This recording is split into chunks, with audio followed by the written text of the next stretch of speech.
Hey everyone, this is Christine Job with Flourish in the Foreign. Welcome to YouTube, Twitch, Twitter, all the platforms that we're on. If you don't know, Flourish in the Foreign is a platform and a podcast that celebrates, elevates, and affirms the voices and stories of Black women living and thriving abroad while exploring living abroad as a pathway to wellness. Today, I have an amazing live with a past podcast guest, Nia. If you guys have not heard Nia's episode on the podcast, what are you doing? Definitely go check it out at www.flourishintheforeign.com/episodes/Nia. And I'm really excited to chat with Nia because at the time of the recording, she was in the process of earning her MFA, and now she has earned it. So let me tell you a little bit about Nia, and I'm going to bring her on, and we're going to get started. So Nia Alexander Campbell is an artist and writer from Richmond, Virginia. She has received a Bachelor of Fine Arts in Painting and Printmaking from VCU, with a minor in art history, emphasizing in African art and cinema. And she has just earned her Master's of Fine Arts in Design at VCUarts Qatar. And first and foremost, Nia is a storyteller. She believes that storytelling in any medium can function as an excellent way to combat ignorance, give a voice to the otherwise unheard, and bridge the many divides we see in our world today. Yes. And she often draws inspiration from her experiences as an African American woman raised in the US and her numerous experiences abroad. So, without further ado, let us bring Nia. Hey, Nia. Hi. Thanks for having me. Of course. I'm so glad to catch up with you because, when we first had our chat and even when we recorded, I was just so inspired, so thoroughly inspired by you and your insight. I mean, I think, are you 24 now? Yes. And I just thought, like, when I was 23, I wasn't having the insights that you were having. And you articulated them so eloquently. And I was like, this is what is so amazing about sharing these stories of Black women abroad, is that there's so many different ways to go abroad, experiences, and how it affects your life. And I just thought, one, you're just an incredible person. And I just thank you so much for sharing your story. So just thank you. But let's get into it. What have you been doing since we recorded, which was a long time ago? Not a year ago, but close. Yes. Yeah, right? What have I been doing? I have been doing school. Like when I think, like, what have I been doing? The first thing that comes to mind is thesis, which was, the big art project I worked on for a year. And I swear I worked on it every day in some capacity. So aside from that, I don't know what else I've done. Well, and that takes priority. Getting the MFA takes priority. But I would love for you to talk a little about something that you mentioned on the podcast, which was the experiences that you had stateside in your art program and then Qatar were so different, and the ability that I think you described it as you were able to really come into your own as an artist and have the space to like explore and to play, and how that's kind of changed your idea of maybe how you're going to approach your profession and your career. Yeah, absolutely. Especially like after having gone through the entirety of my MFA program abroad, like it's like night and day when it compares to how I studied in undergrad in the States.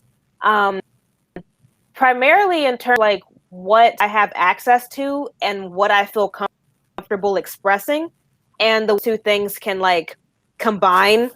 So like for example, I know that I felt like it was really challenging in the States to make art about issues I was interested in. issues about the Black experience, issues about Black history, about being a Black woman. I would try to make art about that in the States, but it wouldn't really get engaged with, or I wouldn't get feedback, or I wouldn't be, geared toward, hey, have you thought about this? Hey, have you seen this artist? It wasn't like that in the States. But here, in a completely foreign environment that has a very small population of African Americans, it was kind of the opposite. I felt like there's a lot of room to research and to ask questions and to get feedback and to just sort of exist in a space that felt safer, because it doesn't have that history of, the African American experience in the US. Qatar doesn't have that. They have their own prejudices, but it's not identical to what it was in the US. And that completely informed like my art and what I was able to express and how I was able to explore. And I think it was a really good move on my part. I'm so glad that it worked out this way.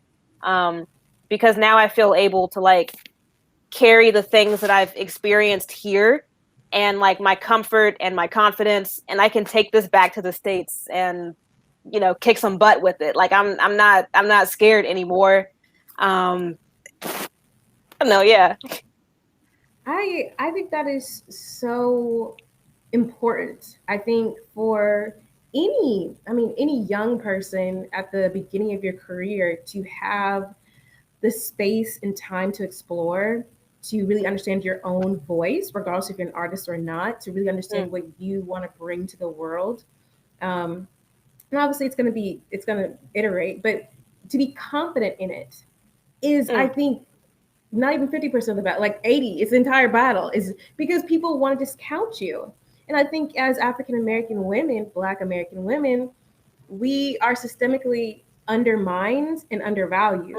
And so you do have the space for you to do and explore and to stretch and to grow, and then to be able to come back to the States with that deep knowing and that centeredness is, what you can't, it's invaluable, right? Yeah, you get it. Oh yeah. I think that is amazing. I'm just gonna say, anyone who is watching on live or in the replay, that's fine. If you have any questions for Nia about going to graduate school in Qatar or graduate school at all, or being an artist, definitely put it in the comments and then we will get to them for sure. But let's continue on. So, well, actually, let's take a step back. Walk us through, for some of the people that haven't heard your podcast episode, what was the process of applying, accepting, and starting your MFA in Qatar? So if we want to go back to like the very, very beginning, the first time I studied abroad, my first time abroad in general, I met some students and faculty from the VCU Qatar campus. And they encouraged me to apply to the semester study abroad program. So I did that the following year. And that's how I really got introduced to VCU Qatar, the campus, the faculty, the curriculum. And I saw the final senior showcase with all of the artwork and the presentations. I got to see that in person. And that's how I was introduced to the MFA program, because I saw their work on display. And I was like, oh my God, that's amazing. I'm like, I want to do what they do. Because to me, like, they were approaching art in a way that had sort of a goal. It was goal oriented. It wasn't just meant to be hung in a gallery. It was meant to, change something positive, to start social change and that kind of thing. And I was like, I want a degree in that. So I think the following year, I applied to MFA for the next year. And the application was pretty standard, because it is still an American university. So it was familiar in that regard, to any Americans who are applying to stuff. And I applied. I sent them my portfolio, like digitally. Everything was online. And then I got accepted. A few months later, I got my acceptance letter. So then came the big part. which was moving. um, so in undergrad, I went to school in the same city I grew up in, living on campus and moving. Yeah, it was fine, whatever. This, I was changing a whole country. So I had to figure out how to pack for 2 years. Not knowing that I would be stuck here for 2 years, in part due to the pandemic. Like, because I had plans to come home and visit, but those were kind of nixed. So yeah, so then came packing and the travel, and then I was finally here, and I settled in August of 2019, and I have been here for 2 years straight. So tell me about like the cost difference of going to grad school in Qatar as opposed to maybe the States. Did you, because it's a U.S. University, could you do like the FAFSA, get financial aid? Excellent question. Oh my goodness. So, Qatar overall is one of the wealthiest, if not the wealthiest country on the planet at the moment. And you can see some of that in the way that the universities can function here, right? And so that in mind, because, VCUarts Qatar is a part of Education City, which is part of the Qatari government, more or less, where the funding comes from. It comes down that funnel. So it has like nothing to do with the U.S. FAFSA. You can't apply financial aid to studying in Qatar. If you apply for financial aid, it has to be through like Education City. But I know I wasn't eligible for that. Maybe I was an international student, but I'm not sure. So that said, I know that for the MFA program, they're known for giving really hefty scholarships. And so I was grateful enough to get one of those. Like I was blessed in that. And so it was like almost a full ride. Like it would have been a completely full ride, but I got placed in like an expensive apartment. So I had to like pay the difference. But still, I mean, paying a couple $100 every semester, for my apartment, and everything else is covered. Everything else. Like I cannot explain that. Food, like a meal plan? You can purchase a meal plan. You can kind of like load a card up, and you can use the card in the cafeteria inside universities, and there's a cafeteria inside the student housing. So it's all connected. So you can pay like $100 for like a meal card, and you can eat kind of anywhere in the universities and stuff. And what else? I mean, but other stuff, like a lot of the art supplies they already had. They were gifted to me, or all the facilities. You had access to the wood shop, to the fab lab.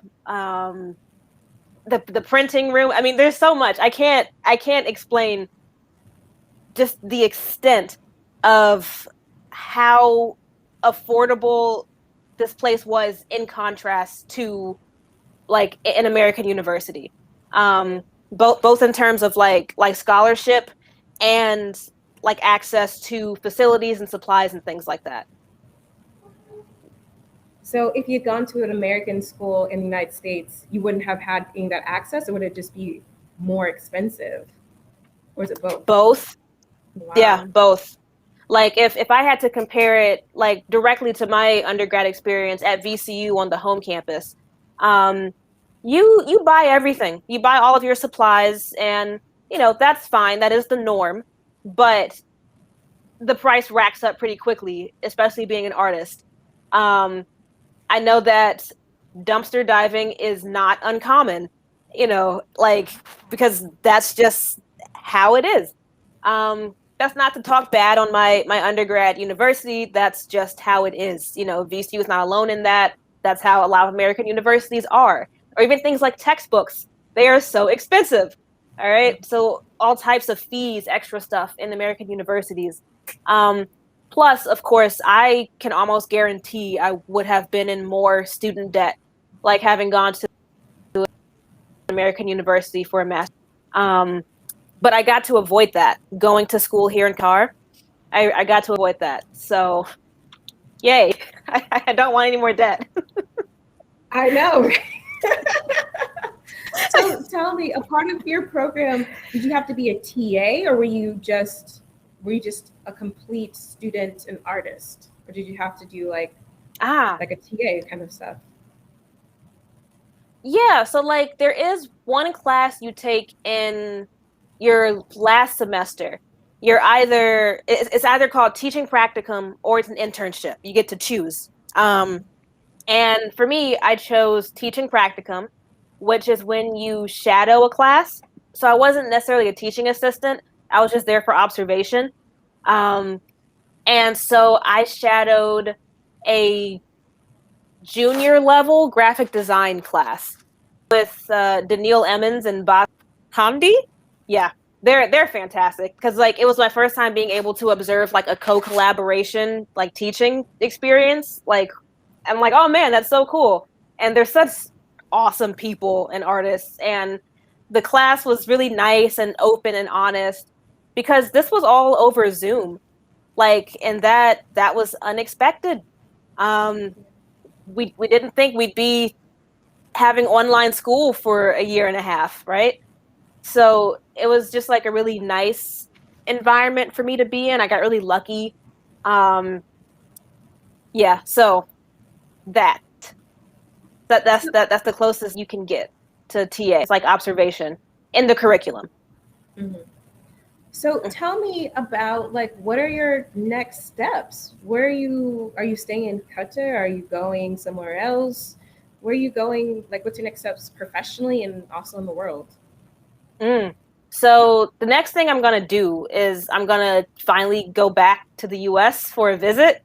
Yeah, I'm gonna go in August. Yes, yeah, August. So my ticket is booked and I get to visit my family finally again after 2 years. I'm very looking forward to that. So that's at the forefront of my mind right now. And until then, you know, I do have like a small teaching gig. It's like a temporary thing for a summer class. I think it'll be fun. And then what else do I have? I'm just like doing art. Like I told my professor, I'm like, after thesis, which was, you know, really big, heavy topic, a year-long project, I'm like, I'm gonna just draw fan art. Like I need you know, engaging with all of these heavy, intense things that I'm passionate about. I'm gonna continue working, you know, with topics about like Black women and like I'm gonna keep that up. But for now, I just need a pause to settle. And I'm just drawing. I'm doodling, I'm playing around. I'm taking it easy. And then hopefully what I want to happen is that come the fall, I do want to come back to Qatar. I do want to see if I can find a job here, a sponsored position. It will be cool to teach here. And we'll see what happens from there. Hopefully things will be like settled because there are, of course, still like hiring freezes because of the pandemic. So a lot of places aren't actually hiring right now. But hopefully by the fall, things will be looking up. Yeah. So let's get into how what do I want to say? How Qatar handled COVID. So you talked about it when we were recorded. So how has that unfolded, like the vaccine rollout and things like that? Like what's been going on? I recently learned that we're supposed to have herd immunity within a month, I think is what I was told. You know, and we'll see if it happens by that very tight deadline. But I think overall, like I do see that in the near future. I think overall Qatar has handled the vaccination process really well. At times it was slow, you know, it was slow, but it was constant. It was consistent. And I can appreciate that. I can appreciate also people wearing masks. We didn't have a big fiasco. Maybe I could use that word. So it's been handled overall pretty well, I would say.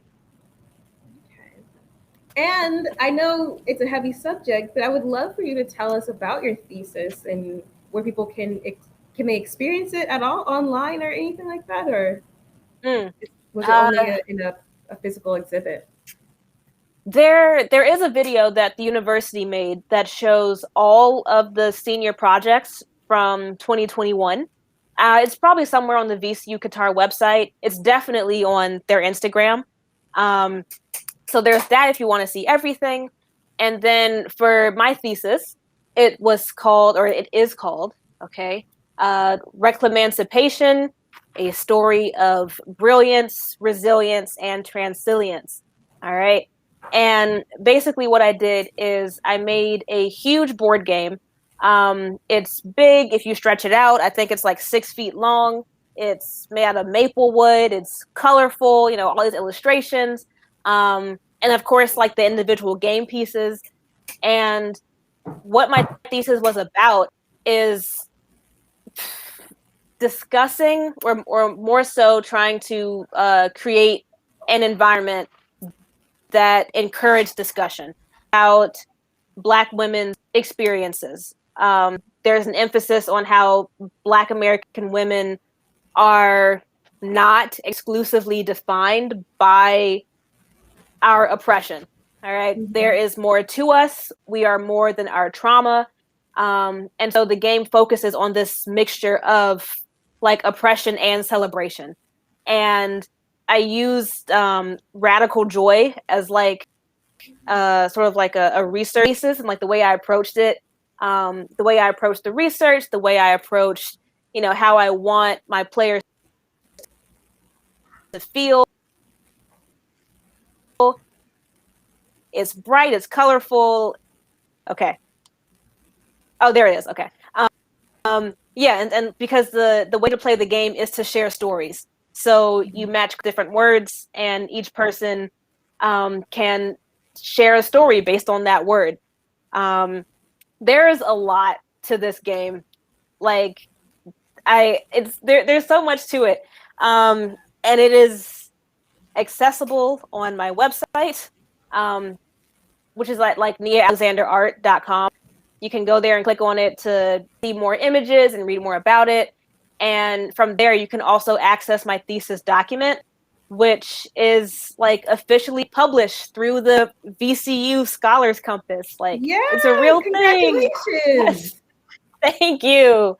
Yeah, so you can read everything about it in there. I mean, it's so much detail and so much research and so thoroughly explained, more than I could possibly do like right now in a casual conversation. But it's exciting. I find it exciting.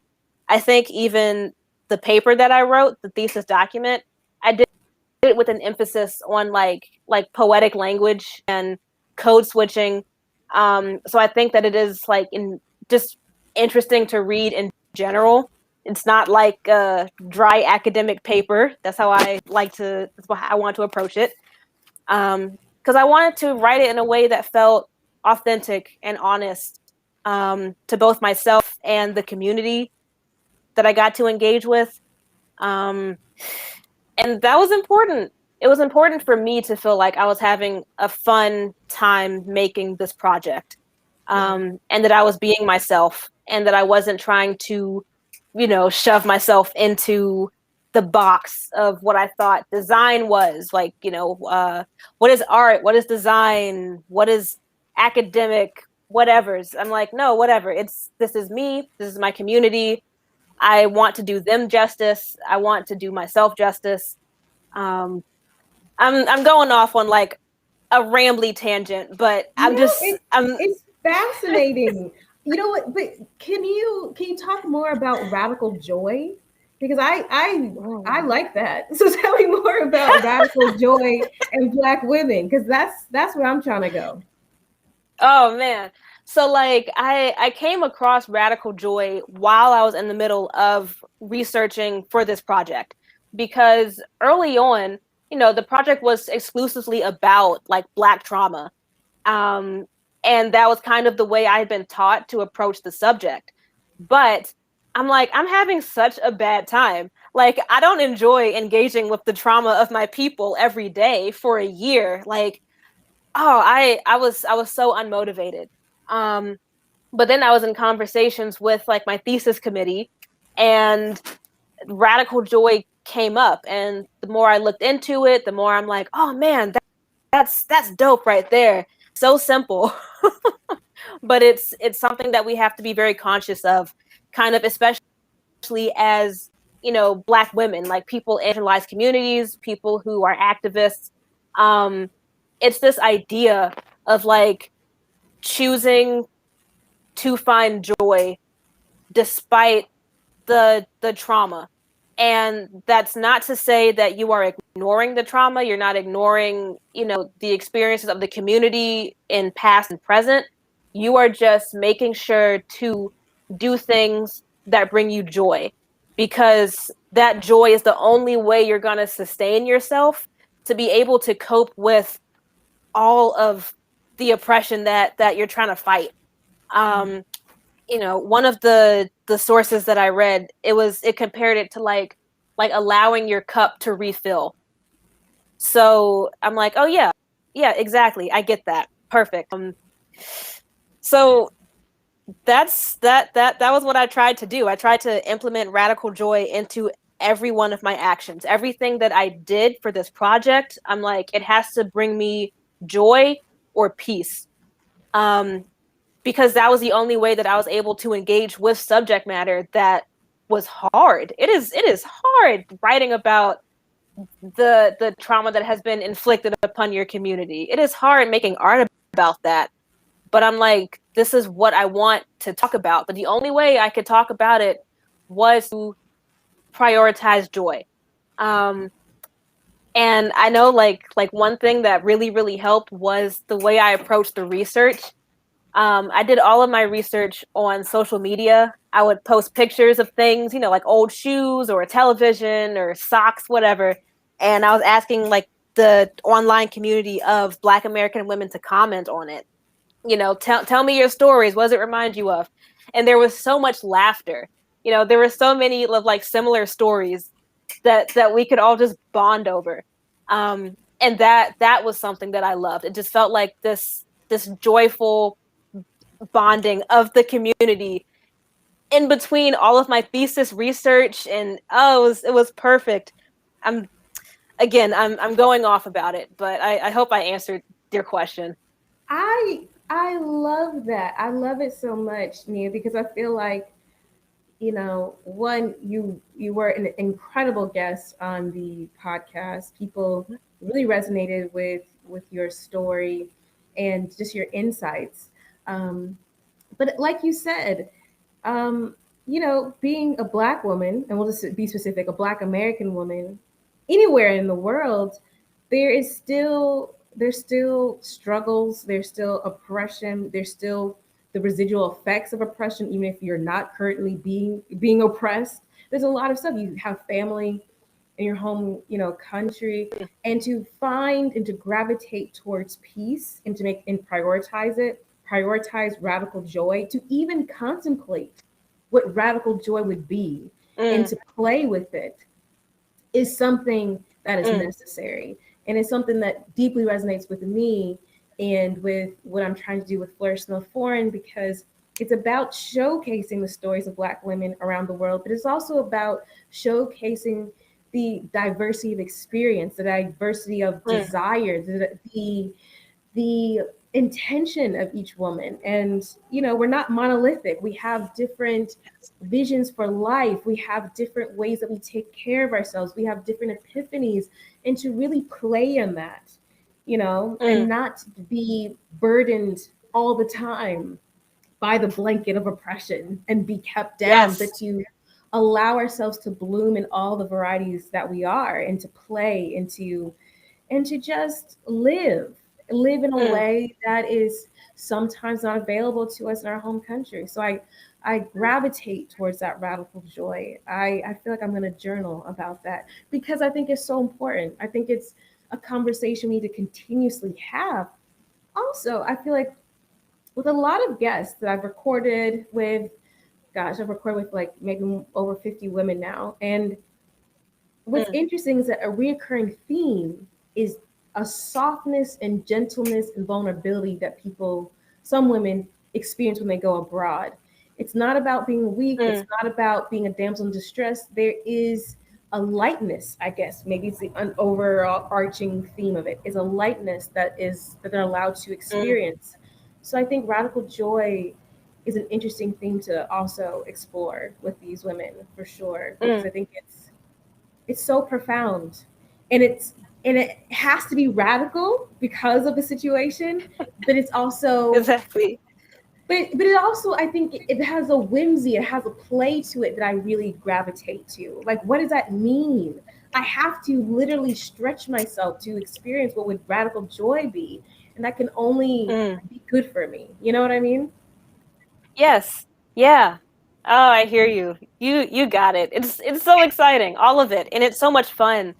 And I totally resonate like this idea or this feeling of lightness, like as of that kind of being a theme you've picked up on with your guests. I'm like, yeah, I totally get that. And I could totally see like radical joy being like intertwined into that.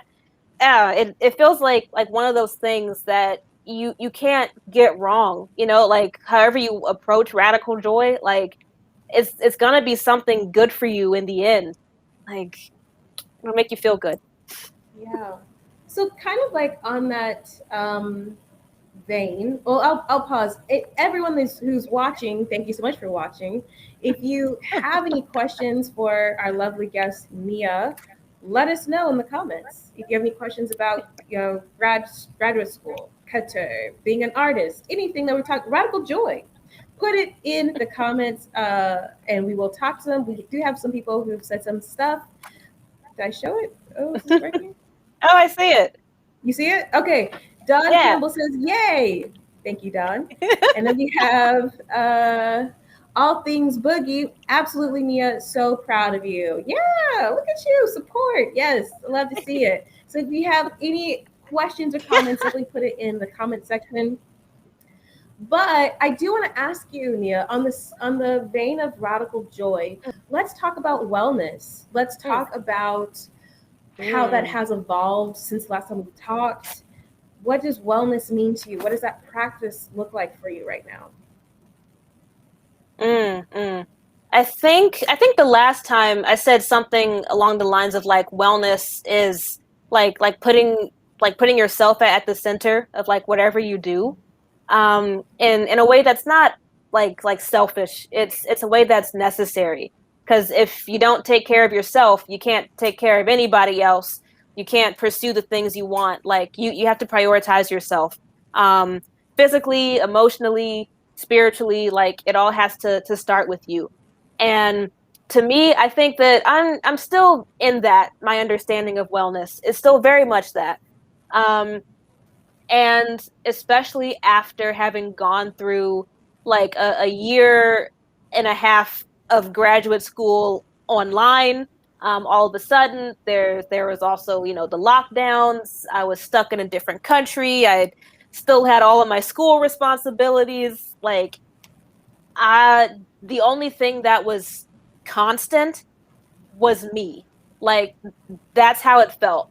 The world felt unpredictable, um, but I wasn't, and so I did my best to like focus on myself and taking care of myself, whatever that meant at a particular time, because that can evolve as well. Um, but I got through it, and I feel like I'm still getting through it. So that's how I approach wellness still. Mm, I think that's so important. I think that is so, so important. Well, let me look at my list. Yes, yes, yes. We have talked about everything that I have on my list. Is there anything you want to maybe share with the Flourish in the Foreign community? Because we have people who are aspiring to go abroad, people who are currently abroad, people who have like repatriated. Is there anything that you want to Mm. share at all? Anything? Hmm. Hmm. The first thing that came to mind was just thinking about other art students, Mm-hmm. um, especially in the US. right? There's all different types of conversations that happen around, should I go to art school? Should I go to university at all? Where do I go to school? And I would say, I don't want to sound mean, all right? But if you're gonna go like study art like at a university, I would recommend not going to a private art school. I would recommend going to like a regular university that has like multiple subjects, and or just like a community college too. Like private art schools, they're fine, but generally speaking, you'll probably get the same quality of curriculum, but with like a more public art school a more public school that has just like an art program, you'll be able to get exposed to more things, more subjects, more people, a mix of opportunities, and to allow yourself to be open, open to different subjects, open to different things. All right.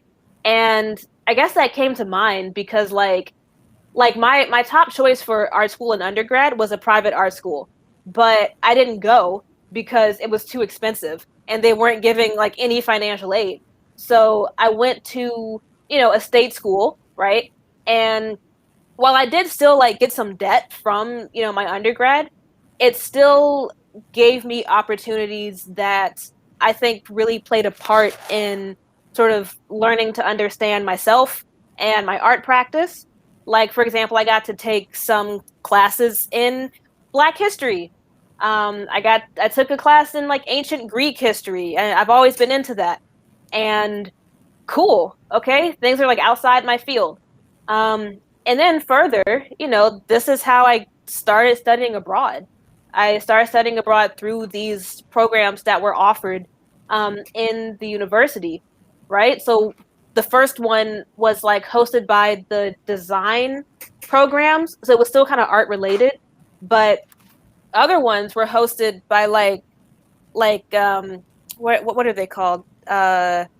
Okay, I forget the name of the community, but like there's a community in the university that is just devoted to students who are learning about like life abroad. It's you learn about people, you take these special classes, and these sort of like service learning opportunities are offered within that program.